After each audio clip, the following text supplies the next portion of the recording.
Adesuwa's husband, Emotan, worked hard every day. Despite his poor health condition, he tried to provide for his family, his wife, son and daughter, Omigie and Isi. They lived in a small hut that was barely holding together in a poor village called Okuna. Although they had no money, but find joy in each other's company and shared laughter over simple meal. However, Emotan was in debt and the villagers often came to demand for their money, adding to his worries. Each visit from the villagers felt like a reminder of his failure. Emotan wanted to explain his situation but often find himself speechless. "I will give you back your money. Please give me some more time." His family stood behind him, their eyes filled with hope. But the fear of losing everything weighed heavily on him. One evening, a dark cloud rolled in. A strong storm hit Okuna. The wind howled and rain poured into their huts, damaging their belongings. Emotan and his family hurried to save what they could. Adesuwa was worried as she struggled to keep the water out. Omigie and Isi exchanged concerned look, feeling helpless. As the storm raged, Emotan felt a mix of fear and despair. He knew that every drop of the rain reminded them of their struggles and debts. They worked together, determined to protect their home, but the storm outside matches the turmoil in their hearts. When morning came, the storm had passed, but their hut was a mess. Emotan looked around, feeling defeated. Adesuwa sighed but quickly gathered her strength together. "We can fix this," she said. With Omigie and Isi's help, they started cleaning. Each small task brought them close together. As they walked, Adesuwa felt a lifter of hope. They were a family and together they could overcome everything. But in the back of Emotan's mind, the looming debt continued to haunt him. He knew he had to do something soon. Just as they began to feel better, a group of villagers came to the hut. They started shouting at Emotan to pay back the money he owed them. Their voice filled with anger. Emotan's heart raised as he faced them while Adesuwa stepped forward, pleading for understanding. But the villagers were unforgiving, and Omigie felt a rush of shame. Feeling powerless, Omigie clenched his fist. He wanted to fight back but stayed silent. The villagers left, leaving behind a heavy silence that echoes their family's struggles and fear. One morning, Emotan mustered the courage to visit a customer who owed him money. After weeks of waiting, he was hopeful that the visit would ease some of his burdens. He arrived, his heart pounding, and explained his situation, pleading for the full payment he had worked for. The customer refused, pushing him away dismissively. "I can't help you. I do not owe you any money," the man shouted, leaving Emotan feeling humiliated and powerless.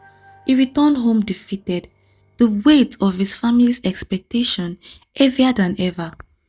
Days later, Adesuwa's husband Emotan passed away due to his poor health condition, leaving his poor wife and children, Omigie and Isi. 5 years had passed since that fateful day, and Emotan's family was still caught in the web of hardship. Adesuwa worked tirelessly, trying to provide for her children, Omigie and Isi. Despite their best effort, life was unforgiving. Omigie struggled to find steady work, often toiling on local farms for merch payments. Each time he received his wages, he was short-charged, a bitter reminder of their unending struggles. Isi, now 16, felt the weight of her family's situation more than ever. While she focused on her studies, she couldn't help but notice how her brother's hard work was unrewarded. The siblings shared a bond of resilience, but the harshness of their reality often dimmed their hope. Adesuwa continued to encourage them, determined to keep their spirits high. Despite the relentless challenges, as days wore on, Isi found herself drawn to a charming young man in the village. He seemed different, offering her attention and affection that felt like a light in a dark world. They spent time together, and he promised her a future filled with love and happiness. Although wavering, she craved connection, and the young man's word painted a picture of a life far removed from her struggles. She said this way she can be able to help her family. Her mother, Adesuwa, noticed the change in Isi's demeanor, but was too consumed with work to probe deeper. The thought of her daughter finding happiness, even in the fleeting moment, brought her a measure of solace. Yet, the stark reality of their lives loomed over them, and Adesuwa prayed that her children would find the strength to navigate their path wisely. Months passed, and the excitement of the young love turned into something unexpected. When Isi discovered she was pregnant, conflicted and scared, she confided in the young man who had promised her everything. His reaction was cold and dismissive. "You have to abort it," he urged, showing no concern for the impact on her and her family.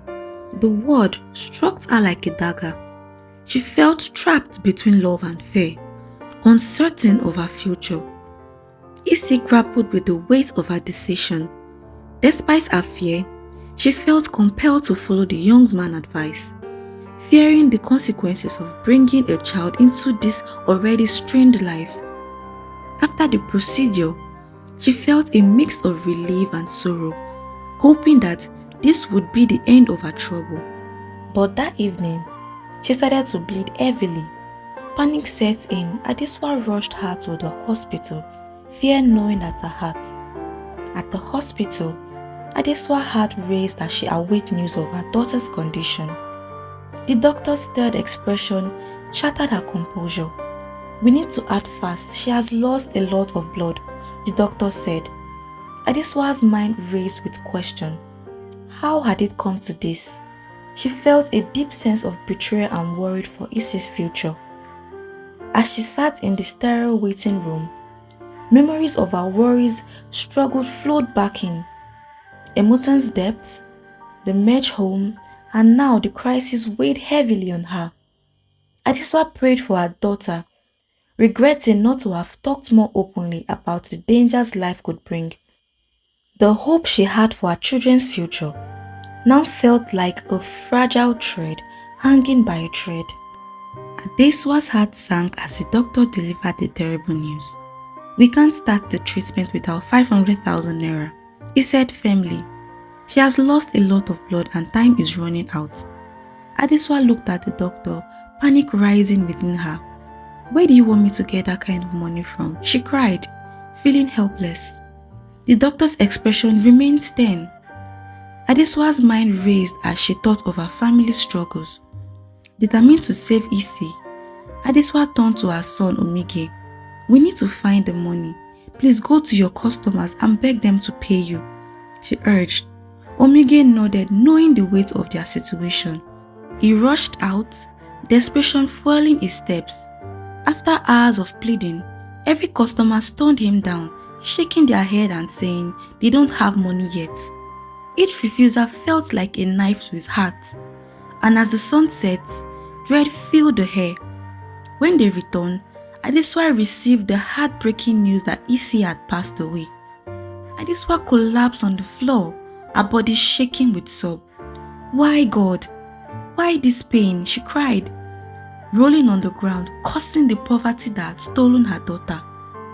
The wall of their home felt like they were closing in on her, suffocating her with loss and despair. Omigie stood by, helpless, as he grieved, overwhelmed his mother. His own heart ached, feeling the weight of failure. That night, unable to bear the pain, Adesuwa decided to seek help from a spiritual man known in the village.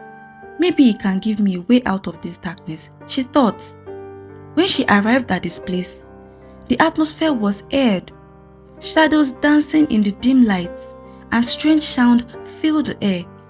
The spiritual man greeted her, and her eyes pierced. "Why are you here?" he asked, his voice deep and mysterious. "I want my son to be wealthy and successful," Adesuwa declared, her voice shaking. The spiritual man listened intensively, nodding as she spoke of her struggle. "I need help to change our fate," she pleaded.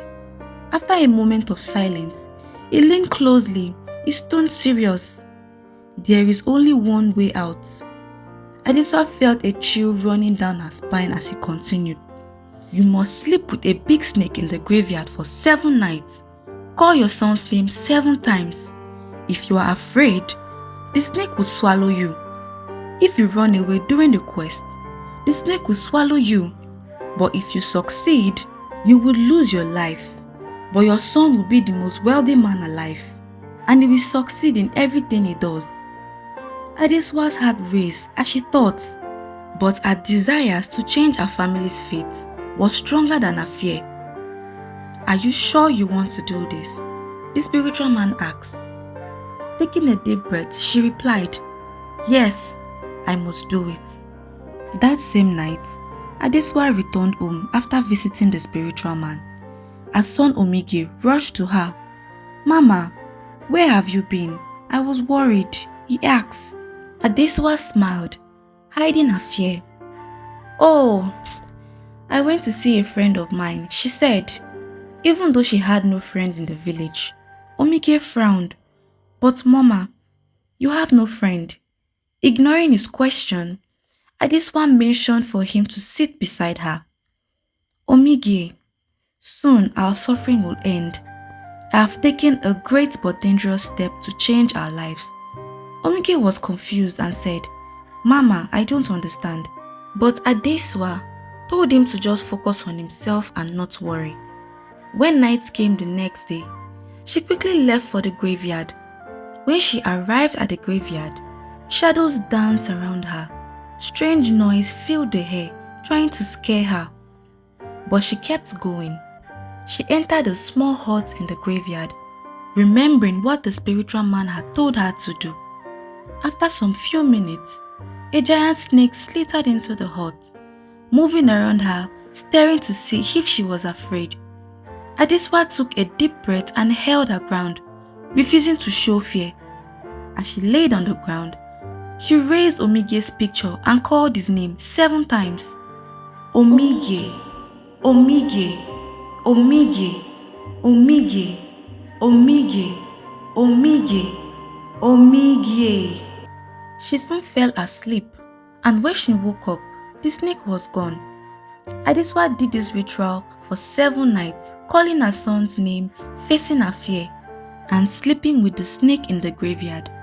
But Omigie was getting curious. He noticed his mother leaving every night and wondered where she went.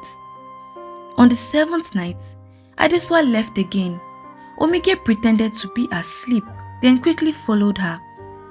But as she neared the graveyard, Omigie suddenly lost the sight of her.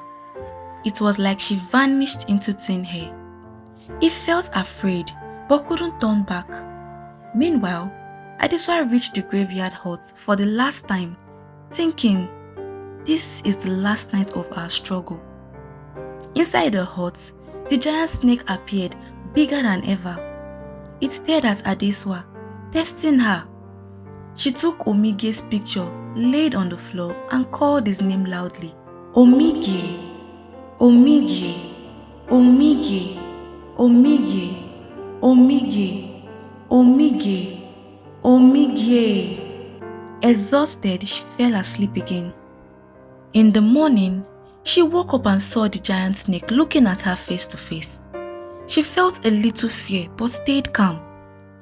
The snake now said, with a deep voice, "You have completed this quest. No one else has been brave enough to finish it."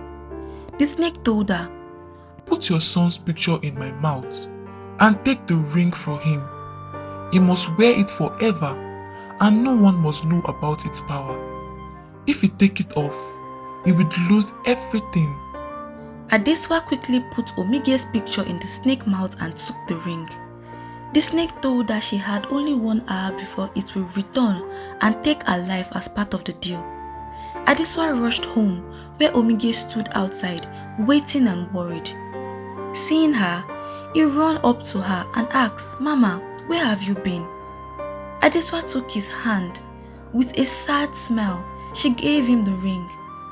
"This ring will change our lives," she told him. Omigie was confused. "Why, Mama? What is this ring?"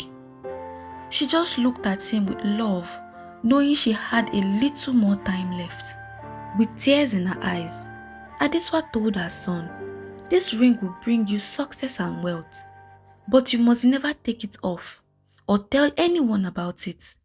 I did it for you, my son, at the expense of my life, so you can have a better life." Omigie felt his heart break. "Mama, how can I live without you? I don't want this ring if it means losing you." But Adesuwa hugged him tightly, whispering, "This is my last gift to you. Promise me you would wear it." Omigie cried and held onto her, but he knew that she had already made up her mind. As Adesuwa held her son close, she felt a strange chill pass through her. Her body felt weaker and she sank to the ground, still looking at Omigie. Her voice was fainting but filled with love. "Put on the ring, my son. Promise me you would wear it and never take it off." With trembling hand, Omigie placed the ring on his finger, tears streaming down his eyes. The moment he did, Adesuwa's spirit left her body and she laid still, with a peaceful expression on her face. As Omigie put the ring on his finger, a sudden crack of thunder split the sky. He felt an intense surge of power course through him, as if the world itself was spinning wildly. The force of it knocked him down on his feet as he fell to the ground, unconscious. When he finally opened his eyes, the world looked different. Everything sharper, color more vivid, and the sound of the village louder than ever. But his mom body was still beside him, lifeless. He reached out to her, and in that instant, he felt something strange within him, an overwhelming power that frightened him. Omigie took a shaking breath and tried to stand. His leg felt heavy, like they were bound by invisible weights. And then, right before him, he saw a vision. A figure, draped in white, standing at the edge of the fog. But he couldn't see the person's face, but her eyes held a warning. She spoke, though her lips never moved. "The path you are on is filled with both blessing and curse. Omigie, be wary. Many will seek its power, and it will test you. Trust no one." Before he could respond, the vision faded, leaving him alone in the silent fog. His chest tightening with a mix of sorrow and fear. What has his mother truly sacrificed for him, and what did the future hold?